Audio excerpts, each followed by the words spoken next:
Say that. Do you feel like you knew who it was that did that to you?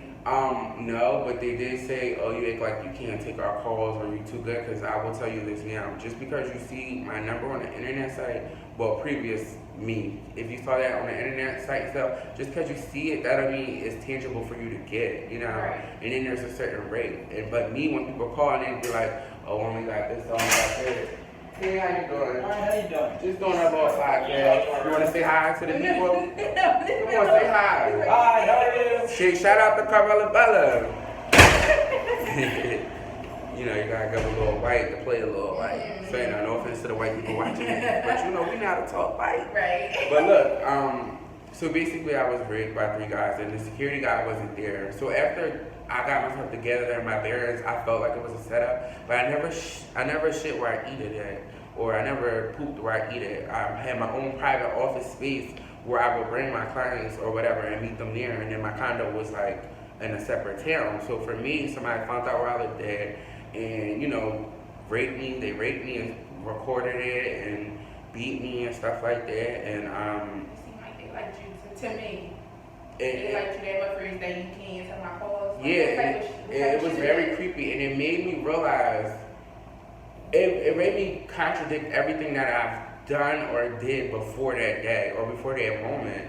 And I put a lot of blame on me after that because I'm like, well, damn, maybe I shouldn't have put my videos here or maybe whatever. But nobody asked for any type of trauma or harm to come against them. And I had to realize too, because I was ashamed to see people and then I moved back to Norristown. And it's like, for me, if people see me and ask me, hey, well, what happened to Jade or whatever like that, I'm confident and I'm secure within my steps, with the solidarity and the solace in my movements to know, like, you know, I can talk about it because I'm not ashamed of it. It's not a smear on my name. I'm not out here, like, having sex on camera raw, sucking dick raw. You definitely had that For kind of cheap. I'll tell you that. For cheap. I never did anything under 150, and if I did a little 100, my whole thing is you bought a little weed. You bought So, a little you know, no, I'm talking about maybe an A4. Alright.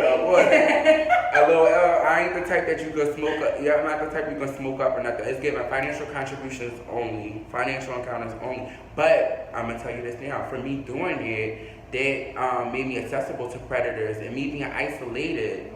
You know what I mean? That made me able to get hurt and do that and be there laying there for 2 days without nobody finding me. You know what I mean? That's how I was gonna ask you, who found you? You said My neighbors, because I'm gonna keep it real. My neighbors, their condo was over, but every day, her boyfriend, my neighbor's boyfriend, I give him $40, like, go get me half a gallon iced tea, give me some condoms, and get me some ribs, and give me a honey butter or whatever like that. $40? Little $40, get you something to drink or whatever like that. But real shit though, like, and then I don't drive because I had a personal driver, like, to take me somewhere, or like, whenever I travel out of state, most of my rides was accommodated within my rate and stuff like that. And it's not saying, oh, you know, go ahead and trick and do all that or whatever like that. But at the same time, if you're getting the short end of the stick, if people are acting like they like you or telling you they like you, but they can't project it or because the way society is, I'm going to get the short end of the stick and I'm going to put glitter and gold on that motherfucker and maybe string some lights and shit, and then I'm going to make the best of it, and that's what I did. You know what I mean? So, sorry. No, go ahead. Did your family reach out to you when that happened? Recently? When the rape situation? Actually, no. To be honest with you, I didn't have a relationship with nobody. But they knew. They knew, and my mom posted, I'm pretty sure some of you guys posted a picture. My thing is, I didn't want people in my business because if anything, I'd rather them still be expecting Jade. Whereas though if I'm Shanky now, I can lay low, I can get my bearings together, I can get my thought process together, and get myself together and figure out my next step. Because who's to say if I wanted to go back to being Jade? You know what I'm saying? I'm always going to be Jade, but projecting it in the flesh.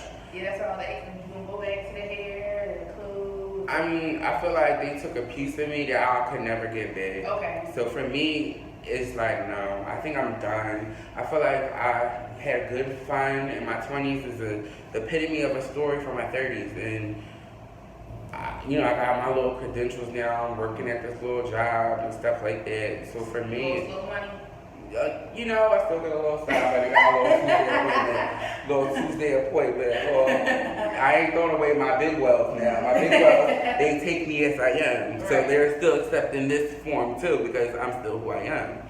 You know, so which is a blessing because I need that vibe. So if a female wanted to sleep with you, would you?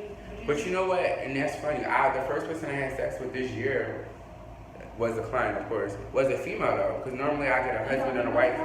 What? Yeah, I have a lot of female clients and a lot of male clients. Unfortunately, you know, sex is sex. And, well, sex ain't sex if it's right. It's given. I gotta see if I wanna do this. But I'm trying to, and like I said, I had to relearn things and unlearn things. But the first person I had sex with this year, I was at my cousin's birthday, New Year's Eve party, and she was like, you know, come chill, whatever. And I went with my family, whatever, took pictures and stuff like that. And then I got a call, they was like, we gonna send you an Uber, we just moved into our new house. See, me, all my clients I've been dealing with for years. And that's another thing. It's not like, or unless I go to a different city or something like that, then I meet new clients. But all my clients was regular. I knew like, oh, where this motherfucker at? You know what I mean? I knew eventually he'd be coming. Or like, oh, it's the 28th. This nigga ain't come yet, but he'll be there on the 29th. And I'm giving like, damn, I was thinking about you. I'm glad, blessed and favored. But you know, for me, it was more of a, everything was smooth. It was like a business for me. So it was kind of hard at first to get away from that because I had money coming in like Snapchat and Pornhub and stuff like that and OnlyFans webpage and stuff. So for me, it was a hurt, but you know what? I'm in a place where I've already been and I've done it before working legally and stuff like that. So, you know, that's where I want to just keep it at for right now and just get a nice apartment. I'm trying to find an apartment. So if y'all know any apartments in the area, little 2 bedrooms or whatever, if y'all know some poppies or whatever, you know, I'm always trying to plug something in. I'm sorry, it's the hustler. But yeah, so to answer her question, no, Jade will not be coming back. And to answer her other question, because I always get off topic because I just be talking. Yes, I've talked to a lot of females, and even at my job, like girls try to come off onto me. But if I'm talking to a girl, if I know she like me, it might fuck their head up. I always tell them like, oh yeah, well I used to do this or I used to do that, and I show them and stuff. And hopefully they just be my friend or whatever. Like, what? They be shocked. Because I look at you because all y'all look alike to me. So I'm like, yo, you look attractive, a man or a female. So like either way, that's why I'm like, either way you pull it off. Thank you. I just try to be as humble about that. I never been like, oh, I'm that bitch. I hate like that type of stigma and energy. Marion, right? Yeah, man. I'm like, good looking motherfucking kids, top to bottom. Like, they could be good looking, but it's their souls. What's going on inside? You know what I mean? Because motherfuckers be fucked up. Feel good, but evil on the inside. Yeah, you know? I know how that feel. Let's talk about your brothers. I know a couple of them are locked up. Most of them are. Let's talk about the youngest brother that's locked up. Can you talk to him? When I tell you my brother BJ is like a jerk, a sweetheart, a dickhead, like. I do feel like he's a protector though. When I tell you he is everything to me, he's everything. He will fucking irk my soul. Like when I got out the hospital, I went to my mom's house for 2 days, 3 days, maybe a week, who knows. But it just, you know, it just wasn't, the energy and stuff wasn't where I needed to be for myself or whatever.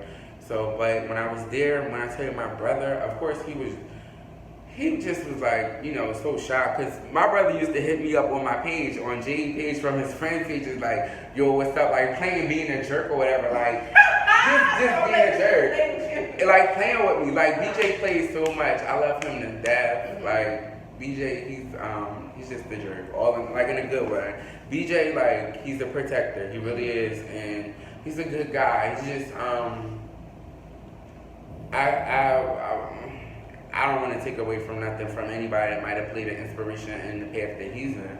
But I just feel like with a little bit more, you know, a little bit more family dynamic. Not saying family dynamic because we have that, but more of the structure and the guidance and the reprimanding them when they're doing something wrong instead of allowing it and enabling it, I guess. You know? So I love BJ though, and our relationship is solid. Khalil's locked up too. Khalil will be home in a few, like maybe a week or 3. He's doing, he's been locked up while his dad, which was my dad, passed away. So he's been through a lot. And, you know, I'm not taking away from nothing nobody do as far as, you know, getting locked up or whatever they do. But he's a good guy. And, you know, hopefully he can see the error of his ways. You know what I mean? They didn't let him go to the funeral? No. They wouldn't let him.